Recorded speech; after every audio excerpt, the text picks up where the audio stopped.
Truck drivers shut down highway over alleged killing of colleague in Plateau. Kano clarifies court ruling on Sanusi's reinstatement as Emir, as Dan Agundi urges compliance with court order. Rivers SSG warns against taking Fubara's simplicity for weakness. On the foreign scene, South Africa says U.S. expulsion of its ambassador regrettable. Good evening, this is News Update on Trust TV. I am Shamaka Nwafo. Thank you for joining us. Truck and tanker drivers on Saturday morning blocked the popular Ramadan Jama axis, protesting the alleged killing of a colleague by personnel of the Nigerian police force. Trust TV reports that the murdered driver, Balarabi Mohammed, was allegedly killed on Friday night despite paying the 500 naira demanded by the police. Ado Musa completes the report. The incident led to a gridlock as drivers who were waiting for the 9 p.m. heavy truck movement blocked both the lengths of the road, insisting that justice must be done before they leave the road. Spokesperson of the State Police Command, DSP Alabo Alfred, was yet to respond to inquiries about the incident at the time of filing this report. Haruna Ahmad, a driver who witnessed the incident, narrated that the incident occurred after the late driver paid 500 naira as demanded by the police.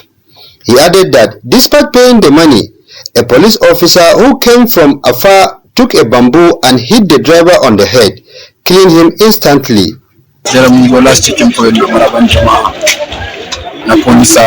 The incident occurred at the last checkpoint here in Ramadan on our way to Port Harcourt. The police officers stationed at the checkpoint asked us to pay the money, which we did.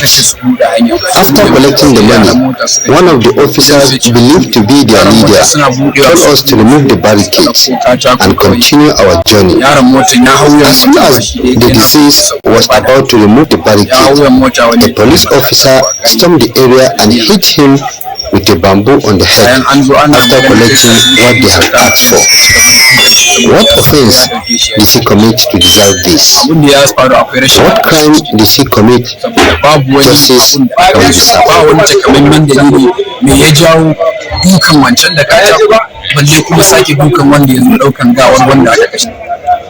We arrived here in the night, and this is what is happening to us. This kind of humiliation is what we are experiencing. They collected our money and still killed one of us. We are calling on the federal government to look into the frequent killing and intimidation against us. We want the government to investigate this barbaric killing because it is unlawful.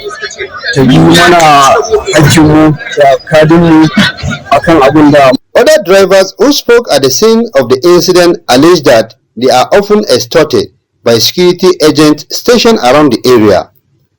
They added that security agents collect money from them whenever they pass through and call on the Inspector General of Police to ensure justice for the deceased while prevent further occurrences of such crimes against them. Ado Musa reporting for Trust TV. Following Friday's appeal court ruling of the Kano Emirate tussle, the State Attorney General and Commissioner for Justice Haruna Issa Dediri has clarified to journalists that the court did not quash its previous judgment. Addressing journalists, Dediri said the court merely stayed its execution pending the Supreme Court's ruling. Hours later, representative of the complainants, Aminu Baba Danguri, stated that the court's ruling meant those appointed under the repealed Kano Emirate Council law must vacate their positions. For the avoidance of any doubt, the Court of Appeal that entertained the application of Alhaji Aminu Baba and Agundi did not set aside the judgment the same court delivered on the 10th of January 2025. The judgment is still valid and subsisting until the determination of the appeal before the Supreme Court of Nigeria. is very, very clear. Anybody who can read English knows this very, very clear. Maintain status quo ante. Maintaining status quo ante bellum. That is before all this problem of I being going to court as a result of the repeal of the law. And what is the position? The position is that Alhaji Aminu Ado Bayero, His Royal Highness, is the Emir of Kano and all the other emirs. The Minister of State for Housing and Urban Development, Abdullahi Atta, has strongly criticized former Kaduna State Governor Nasir El-Rufai over his recent remarks against the leadership of the All Progressives Congress APC and President Bola Tinubu's administration. In a statement signed by his aide Sheyi Oloshola, the minister accused El-Rufai of engaging in political mischief following his failure to secure a ministerial appointment. He described the former governor as a rabble-rouser whose political career has been defined by controversy, divisive policies and opportunism. Atta noted that El-Rufai's tenure as Kaduna governor was marked by rising insecurity, ethnic and sectarian violence and controversial decisions, including his admission to paying foreign Fulani militias.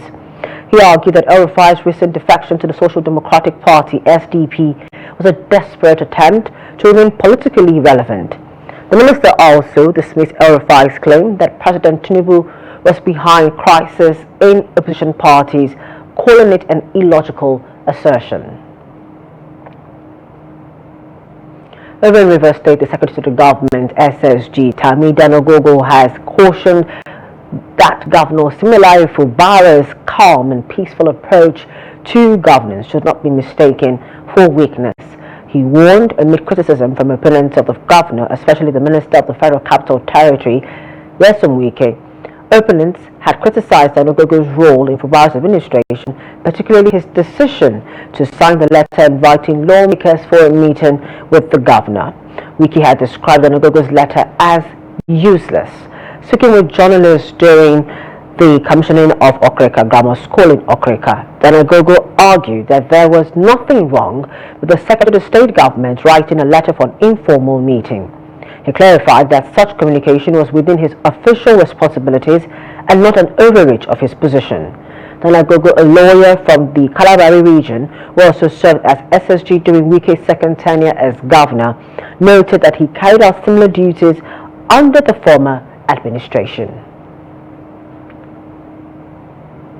Still in the South, angry Ijaw women of Kalabari extraction on Saturday vandalized a giant billboard bearing the pictures of Minister of Federal Capital Territory FCT Nyesom Wike. The billboard, which was erected at the junction leading to Abalama, was in honor of Wike, who has been hosted to a grand reception by the Ijaw stakeholders under the platform of New Associates. The reception was coming amidst protests from traditional rulers and people of Kalabari over a scheduled IWC Eastern Zone meeting at the same venue. Hundreds of women decked in black attire with white headgears in the early hours of Saturday barricaded the road leading to Abalama with the intention of denying the minister access to the community. The angry women had also destroyed billboards bearing the pictures of the minister. The protesters were armed with placards bearing some inscriptions such as, "Kalabari, take your stand now. Wike, what do you want in Kalabari land?" The protesters were later dispatched by security personnel that accompanied the FCT minister to Abalama, the venue of the reception.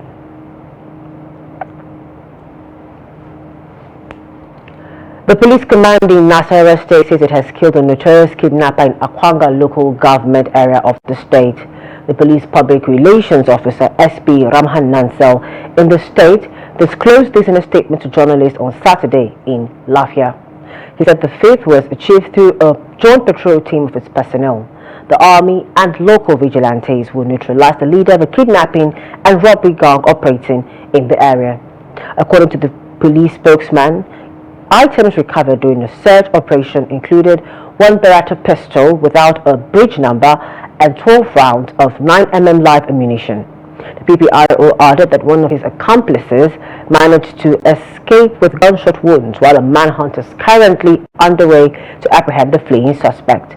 He further said the deceased had been evacuated to Akwanga General Hospital mortuary for post-mortem examination. Still in security matters, the Nigerian Air Force says airstrikes from operatives in Katsina State have decimated notorious criminal hideouts in Ungawaguga Hill Forest in Ruwan Gudia Ward of Faskai local government area of the state. The operation, carried out by the air component of Operation Forcing Nama in the early hours of Thursday, targeted the 45 counts of two notorious bandit kingpins, Geru, Alhaji and Alhaji Riga. A statement on Friday night by the Deputy Director of Public Relations and Information, Nigerian Air Force Group Captain Kabiru Ali, said the airstrike successfully neutralized over 20 bandits with additional casualties reported in the surrounding rocky hills. Ali said Riga and Gero were key enablers of banditry in the region, providing shelter for terrorist elements responsible for deadly ambushes along the Fontoguzo Road, particularly between Yankara and Shema villages.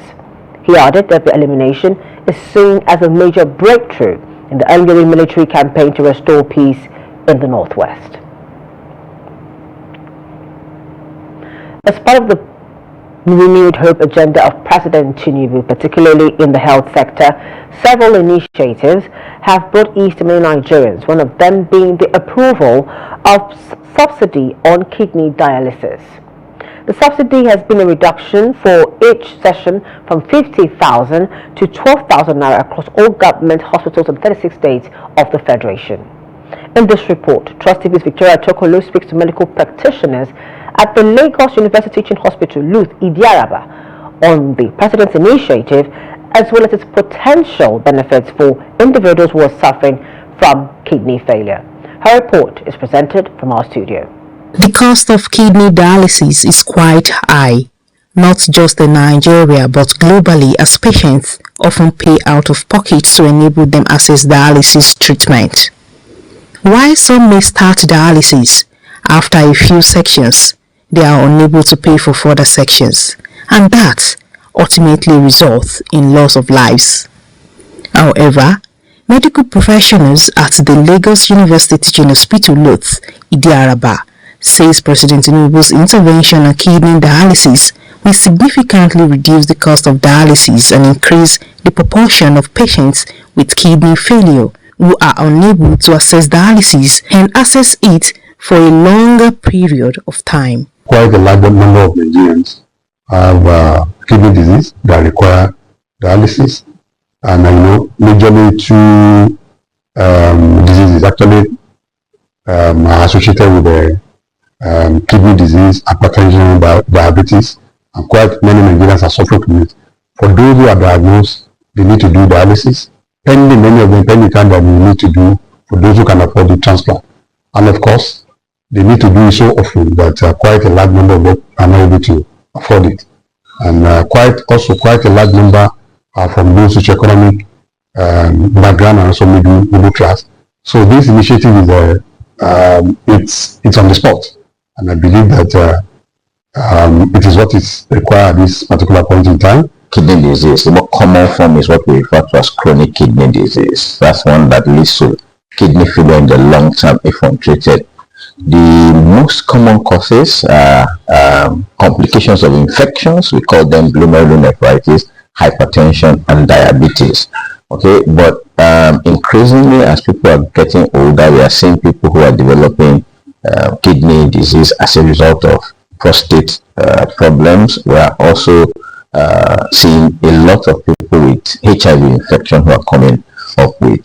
The Lagos University Teaching Hospital, Luth, has its dialysis center facilities in the Lion Isiaq Olushola Dada building. The ground floor accommodates the dialysis center, which is equipped with 16 dialysis machines and is currently providing treatments for all patients that are in need of dialysis. Baba Wale further speaks on the importance of raising awareness for kidney disease, as early detection will significantly reduce the burden of individuals who have kidney disease. People who don't have any illness, we want them to remain healthy. We know that the commonest causes are things like hypertension and diabetes.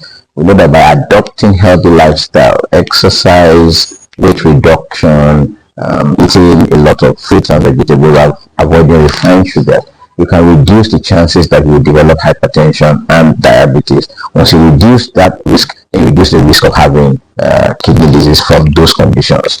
As part of preventing kidney diseases, medical professionals lay much emphasis on the importance of prioritizing one's health and also being intentional about maintaining a healthy lifestyle. To more stories. Traders in Kano State have been speaking on the impact of the Ramadan fast has on their businesses, especially in today's tough economic climate. While some business owners are struggling to stay afloat, others are finding opportunities amidst the challenges of the economy and the Ramadan fast. Trust TV's Abdulaziz Ibrahim reports. From the neighborhood tea seller to the mixed fruit vendors on the streets whose stores remain open late into the night and early hours of each day. The Ramadan period is a high for some small business owners and a low for others. 32-year-old Sunusi Abdul Hamid has been serving tea, noodles and eggs to customers during both Sahur and Iftar for several years. With the current economic challenges, he says patronage is lower than he's ever seen before. In the past, even outside you wouldn't find space because people bought a lot of fast food both for Sahur and for breaking their fast. But this year, at Sahur time in the morning, sometimes we wait without any customers. Our appeal to the government is that the prices of most of these commodities should be reduced so that it will be easier for us to do our business. I believe the prices of apples are fair, with one selling for 400 naira and another selling for 500 naira. However, people don't have money, which is why they can't buy. While some complain of sluggish sales, others are seeing an increase in demand for Ramadan-related foods. Idris Muhammad, who spoke on how he improved his mixed fruit business, says he spends more to prepare the package, but he is able to meet up in profit due to increased patronage. We add a lot of ingredients that we left out before fasting due to the hike in prices.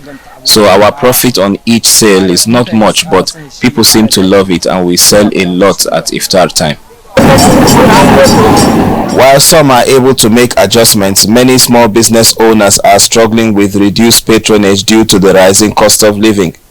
Dahiru Musa is one of those traders who says he has used up part of his capital for daily expenses, while others have been forced to shut down entirely.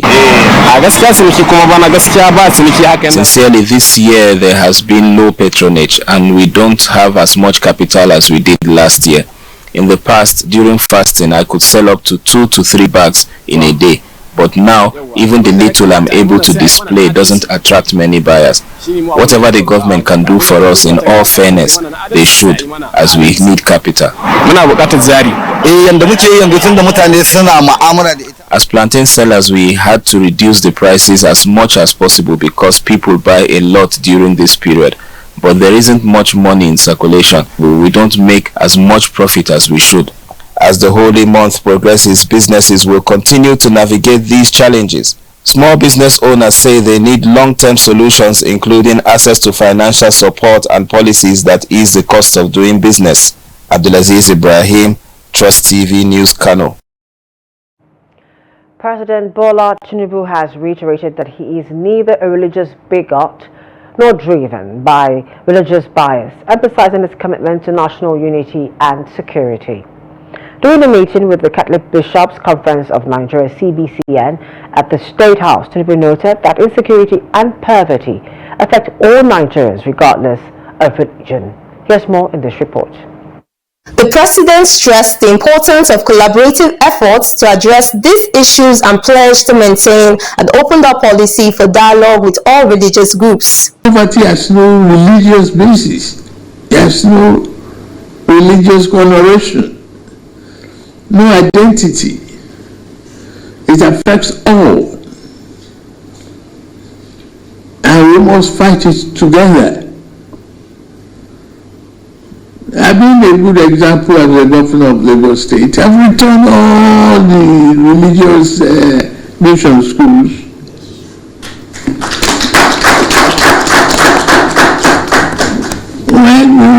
look at the possibility of a committee, because when you look at the constitutional democracy, it is tough.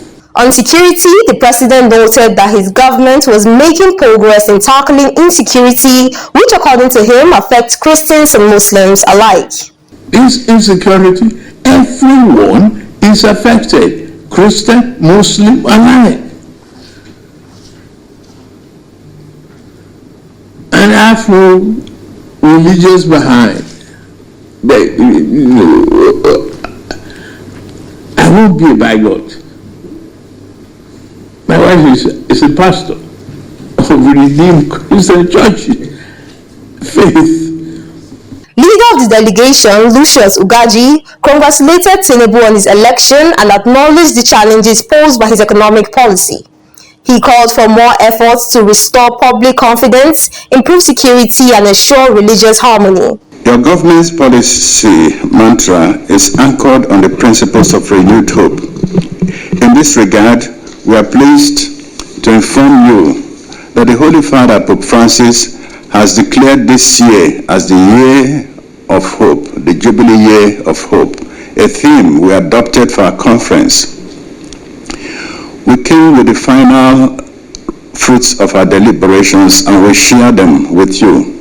Responding to the bishop's request for the return of mission schools taken over by the government, Tinubu explained that such decisions were under the jurisdiction of state governments. In the business scene, the Minister of State for Petroleum Resources, Heineken Lokpebori, has reiterated the federal government's resolve to boost investments in the oil and gas sector. He gave the assurance when he toured the Total Energies offshore fields of Ofon and Egina as part of a one-day familiarization visit. The visit was intended to inform the Minister of Total Energies investment plans, ongoing projects, and challenges faced by the company in the areas of capex and community relations. In his remarks at the end of the tour, Lokpebiri commended the company for being a shining example of what the federal government expects from international oil companies. The minister, however, noted that the government is not unmindful of the problems of the international oil companies, IOCs. On the foreign scene, the South African presidency on Saturday said the expulsion of its ambassador to the United States, Ibrahim Rasool, is regrettable. The presidency disclosed this in a short statement published on X on Saturday. While calling for decorum on both sides to resolve the matter as soon as possible, the statement noted that South Africa remains committed to building a mutually beneficial relationship with the United States of America. U.S. Secretary of State Marco Rubio took to X on Friday to declare that Rasool is no longer welcome in the United States.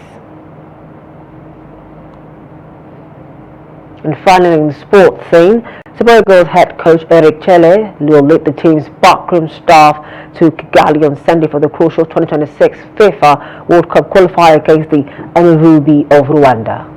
The team's camp for the clash with Adel Amrusha's side will also open in Kigali on Sunday. Chelle released a 23-man squad for the game in the March Day 6 fixture against the Warriors of Zimbabwe on Tuesday. The Super Eagles will face the Amavubi at the Amahoro Stadium, Kigali, next week Friday. The three-time African champions are still searching for their first win in the qualifying series. They occupy 5th position in Group C with 3 points from 4 games. With that, we come to the end of news updates at this time. For more news, programs, documentaries, please do follow us on our social media platforms and our YouTube live stream. And Shiamaka Nwafo, thanks for us at this time. Good evening.